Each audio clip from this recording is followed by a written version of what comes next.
بسم الله الرحمن الرحيم الحمد لله وكفى والصلاة والسلام على الحبيب المصطفى صلى الله عليه وعلى آله وسلم تسليما كثيرا إن الله وملائكته يصلون على النبي يا أيها الذين آمنوا صلوا عليه وسلموا تسليما رب اشرح لي صدري ويسر لي أمري واحلل عقدة من لساني يفقه قولي إخواني أخواتي mes frères et sœurs أبنائي بناتي mes fils et mes filles أصدقائي صديقاتي mes amis et mes amis أعدائي عدواتي mes ennemis et mes ennemis musulmans et musulmanes Salam alaikum wa rahmatullahi wa barakatuh. Mes frères et sœurs en humanité, ceux qui n'ont pas encore voulu ouvrir leur cœur à Allah,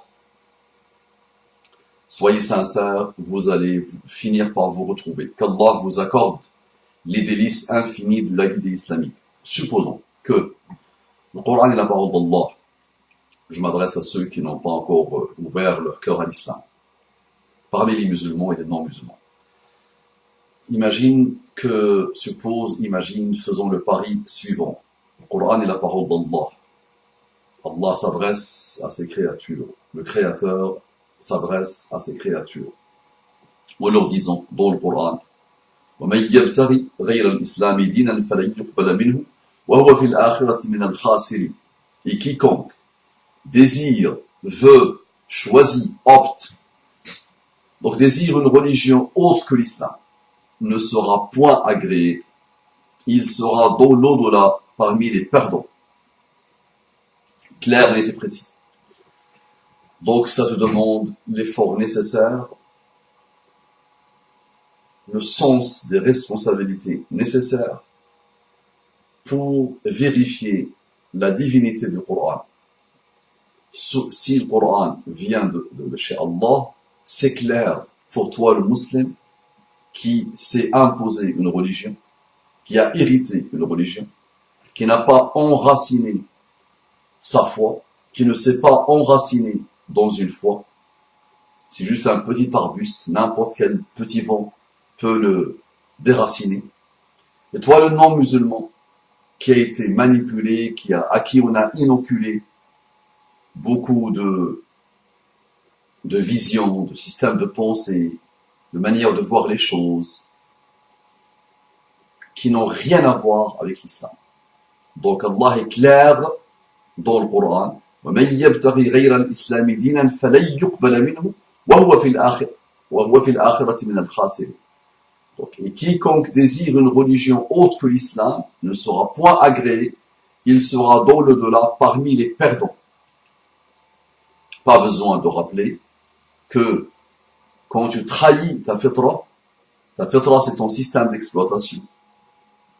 D'accord? C'est cette capacité d'aimer le bien, cette faculté d'aimer le bien, de détester le mal, d'aller vers Allah quand tu es épuisé, quand tu as peur, quand tu es fatigué, quand tu es à bout de force, quand tu es malmené par la vie, quel que soit ton système de pensée, tu penses à cette force, à cette puissance qui a programmé l'univers, qui a créé l'univers.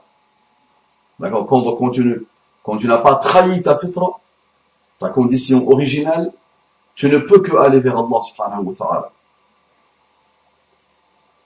Tu ne peux que choisir l'islam comme religion. Un autre verset, Inna ad-dina 'inda Allahi l'islam. Plus clair que ça, il n'y a pas. Inna ad-dina 'inda Allahi l'islam. Pour Allah, la religion par excellence, c'est l'islam. وَمَا اخْتَلَفَ الَّذِينَ أُوتُوا الْكِتَابَ إِلَّا مِنْ بَعْدِ مَا جَاءَهُمُ الْعِلْمُ بَغْيًا بَيْنَهُمْ وَمَنْ يَكْفُرْ بِآيَاتِ اللَّهِ فَإِنَّ اللَّهَ سَرِيعُ الْحِسَابِ. Donc certes, la religion acceptée d'Allah, c'est l'islam. Ceux auxquels le livre a été apporté ne se sont disputés par agressivité entre eux, mauvaise traduction. D'accord? Donc l'ikhtilaf, cette division est détestable par Allah. Donc il ne parle de ceux qui ont reçu le livre et qui se sont divisés entre eux. Donc c'est un mauvais signe. La division maléfique, satanique, Allah ne l'aime pas. Donc certes, la religion acceptée d'Allah, agréée par Allah, c'est l'islam. Ceux auxquels le livre a été apporté ne se sont disputés par agressivité entre eux qu'après avoir reçu la science Et quiconque ne croit pas au signe d'Allah, alors Allah il prend à demander compte. Il va te demander des comptes très vite. On a tendance à croire que Allah est loin, que le jour du jugement est loin, alors que c'est très proche. D'accord? Donc tu ne veux pas être perdant, tu ne veux pas souffrir, tu ne veux pas passer par beaucoup de moments d'égarement. Tu ne veux pas connaître une vie pleine de tourments. Tu ne veux pas connaître l'instabilité continue, chronique. Et regarde autour de toi. L'humain peut tout avoir, mais il n'arrive pas à trouver un instant de bonheur. Évolue vers Allah subhanahu wa ta'ala et tu verras que tu t'apaiseras. Tu te sentiras bien. Tu écouteras Allah te parler. Quand tu vas être en connexion avec lui, pendant tes prières, tu vas te sentir encore élevé vers lui. Tu vas sentir ton âme voyager, cheminer vers Allah subhanahu wa ta'ala. Donc, je voudrais dire à nos amis musulmans et non musulmans, les musulmans qui ont hérité l'islam et qui n'ont pas fait acte d'attestation, de désir, de volonté, d'aller en direction d'eux, mais yabtari, le verbe ibtara yabtari, donc à eux de faire cet effort nécessaire pour réaliser yabtari, vouloir, désirer, aller en direction d'eux, opter pour, choisir, avoir la certitude totale de la religion d'Allah. Et je m'adresse à nos amis non musulmans, d'accord, en leur rappelant que le musulman est chrétien par définition, que le musulman est juif par définition, alhamdulillah, si être chrétien, c'est croire en Jésus, Isa, et en ses enseignements, on les a tous, les enseignements de Isa dans le Coran, et si être juif veut dire suivre les enseignements de Moussa, nous les avons dans le Coran, et nous suivons Moussa, et nous parlons de Moussa, et nous évoquons Moussa, et nous lisons tous les jours le Coran qui nous parle de Moussa, de Moïse.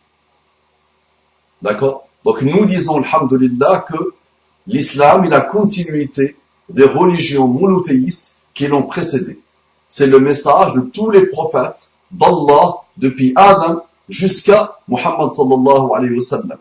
Les religions d'avant, les messages d'avant ont été envoyés à une terre donnée, à une époque donnée, à un peuple donné, dans un contexte donné. L'islam est universel. Cherchez dans n'importe quel système de pensée, vous allez voir très vite les limites, d'accord, et ce n'est pas du tout universel. Cherchez toute votre vie et demandez plusieurs vies en plus de vos vies. Cherchez comme vous voulez, vous allez voir que l'islam est compatible avec votre fitra, votre condition primaire. L'islam est compatible avec votre raison. L'islam est compatible avec votre rationalité. L'islam est compatible avec votre cœur. L'islam est compatible avec votre âme. D'accord? Et quelle que soit l'époque, l'islam apporte les solutions nécessaires à n'importe quelle époque. Mais il faut faire un travail de réflexion avec les deux boussoles, le Coran, la sunna du prophète Muhammad sallallahu alayhi wa sallam et la vie de Muhammad sallallahu alayhi wa sallam. Comment Muhammad sallallahu alayhi wa sallam a traduit sa croyance, sa foi en l'islam, comment il l'a traduit sur le terrain. Nous avons beaucoup de choses à apprendre à ce niveau-là. Ça marche. Dis-toi, supposons que c'est Allah qui parle dans le Coran. Supposons que Allah, le Coran est la parole révélée. Le musulman a une foi totale, une certitude totale que le Coran est la parole d'Allah. Maintenant, imagine si c'est la parole d'Allah. Et Allah te dit clairement que si tu optes pour autre chose que l'islam, Allah ne l'acceptera pas. Et tu vivras l'enfer sur terre et tu risques donc de vivre l'enfer après ta mort.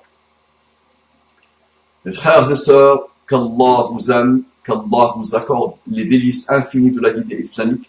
Je vous dis, Assalamu alaikum wa rahmatullahi wa barakatuh.